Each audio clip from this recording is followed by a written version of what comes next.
আসসালামু আলাইকুম। ইনশাল্লাহ আমি একটি সফরে যাচ্ছি। এই সফর শুধু ভ্রমণের জন্য নয়, বরং আল্লাহর সৃষ্টি সৌন্দর্য দেখা, তার নিয়মত কদর করা এবং নিজের ইমানকে আরও শক্তিশালী করার জন্য। আমি এই সফরের মাধ্যমে নতুন কিছু শেখার চেষ্টা করব। মানুষের উপকার করতে পারলে তা আল্লাহ সন্তুষ্টি অর্জনের উদ্দেশ্য করব। আপনাদের কাছে আমার বিনীত অনুরোধ, আমার জন্য দোয়া করবেন যেন আল্লাহ আমার যাত্রাকে সহজ করে, নিরাপদ এবং কল্যাণময় করেন।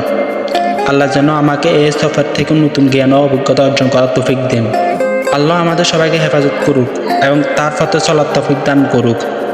আমিন।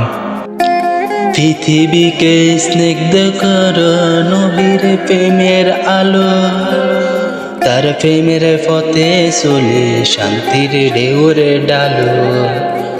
পৃথিবীকে আলোকিত কর তার দয়ার পরশে, তার নামে সত্য হক মন হৃদয় উঠক না পারছে।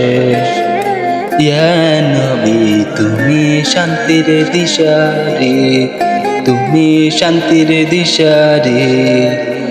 তোমার পথে খুঁজে পাই আশা ও আলোক দ্বারা। মেঘের ফাঁকে সূর্যের মতো তুমি সবার ছায়া, তুমি সবার ছায়া।